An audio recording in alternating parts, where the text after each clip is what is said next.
Hahnville's football season hung in the balance earlier this year, going winless in their first 4 games. But instead of dwelling on the negative, the team looked for positives to get things back on track.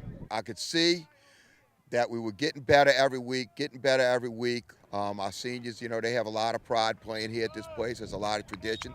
They knew they were better than that, and I think they kind of rallied the team for district. And that's just what the Tigers did, winning their district and winning an emotional rivalry game against Destrehan last week. The reason for the turnaround? First and foremost, protecting the football. But also Coach Valdin had to adjust on the fly, moving one of his linebackers to tailback earlier this season. We started the season with a 1-2 punch at tailback. We had a guy, Pierre Denvo, who was a speed guy. And we had another guy, Lynn Simmons, who was more of a power tailback. Well, Denvo breaks his leg in the scrimmage, and we needed to get some more speed in the lineup. After a couple of JV games, we saw we had some young kids that could help us on defense.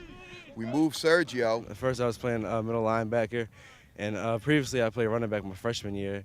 And so I guess I wanted to try something new, and I just took the opportunity, and it's been fun so far. They've been putting me in a good position. Medina and his teammates are now on a roll, winners of 5 in a row, and feeling confident as they head into the 5A playoffs. If Hahnville don't beat Hahnville, we're a tough team to beat.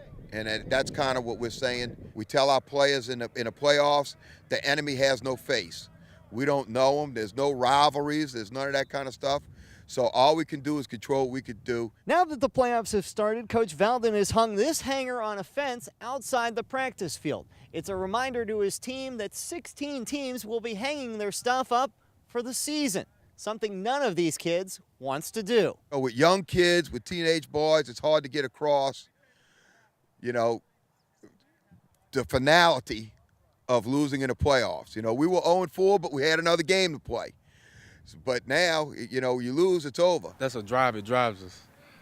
Because nobody wants to hang their stuff up, so we're not going to hang ours up. It's a drive. It keeps us going.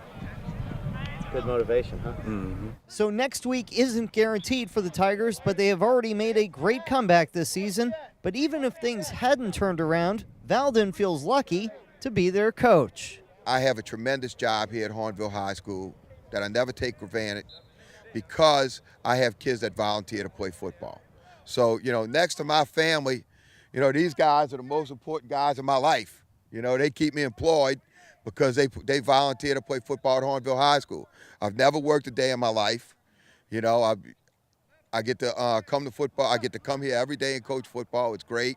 Coach Lou Valdin is in his 14th year at Hahnville, and this season may be one of his best coaching jobs. And that's why he is our NFL and New Orleans Saints High School Coach of the Week.